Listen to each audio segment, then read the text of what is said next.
Kaos og glede og svette og masse røyklukt.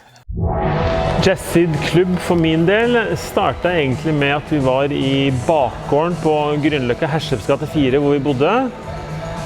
Og da var det en bursdag i 1994 som skapte mye leven. Da kom litt for mye folk, og politiet kom. Og det var litt leven, og så bestemte vi oss for at vi skulle starte en egen klubb. Og da var vi på runde rundt i hele byen for å finne lokale. Det var vanskelig. Vi fant et lokale i Møllergata 16. Ja. Midt i tallet.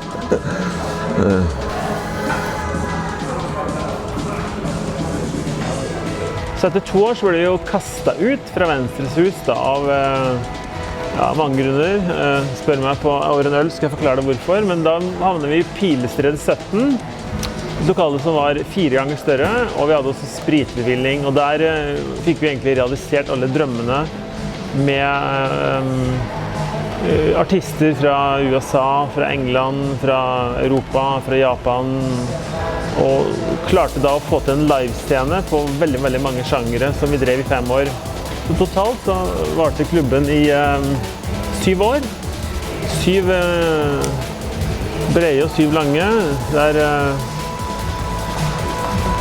mange nachspiel, mange tidlig morgenrop. Omveltning. Jeg følte tilhørighet for første gang etter at jeg hadde flyttet ut fra Iran. Ja, jeg fant en familie. Det var da. Det var tider. 21, tror jeg, da jeg begynte å jobbe på Jazzid, så jeg hadde egentlig ikke lov til å komme inn. Jeg tenker at noe av forskjellen fra Møllergata, Pilestredet, bortsett fra det var 2 forskjellige steder, jeg har noen gang tenkt på at jeg ville delt inn i litt sånn 3 faser i Jazzid. At i Møllergata så var det en subkultur i Oslo og en, kan man kalle det, litt sånn kulturell elite som møtte hverandre inni et helt, på den tida, helt banebrytende sted. Det var banebrytende i form av interiør, størrelse på lokalet, og ikke minst lydanlegg og musikken. 90-tallet var det var fritt, det var gøy, det var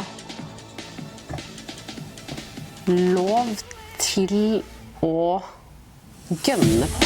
Pilestredet så var det fortsatt en del av en subkultur. Jeg vil si Jazzid på mange måter var det stedet som alle hadde hørt om, men ingen visste hvor var. Jeg vet ikke, jeg tenker at dere var veldig nyskapende for meg, som er eldre. Da. Men det var jo det, så var det jo på slutten av kvelden alltid om Abraham, og da var det jo alltid forventet at det skjedde noe etter. Ja. Og det var jo ofte, det var veldig hyggelig, men også noen ganger da man bare ble jobbende da, noen ekstra timer.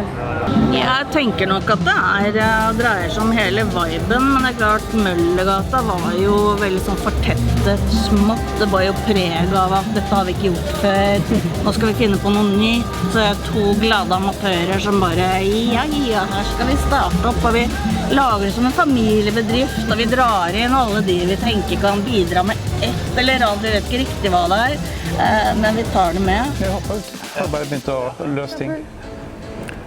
Stor samgjest. Ja, glemmer jeg aldri. Litt sånn rett opp fra Grünerløkka, egentlig. Bare dukket opp der. I lokalet til en gammel strippeklubb. Malte gulvene selv og ordnet alt. Og det jeg husker aller mest med Jazzid stemningen og folka, og det gode forholdet som var mellom de ansatte og gjestene da. Det var veldig mye dansing, vi danset i baren, vi hadde det gøy. Det var aldri noe krangling, lite slåssing som jeg husker. De fleste var blide og glade og dansa. Det var en episode der det var en dame som var litt for full og kom inn. Og jeg nektet henne adgang, og hun ble sint, og det var en nordlending nå. Og begynte å true meg og lage fiskeboller av meg. Og da, første gang jeg ble skikkelig redd. Jeg ble redd, jeg var nødt til å rope. Jeg tenkte andre er en nordlending, han skjønner. Og kan ta henne.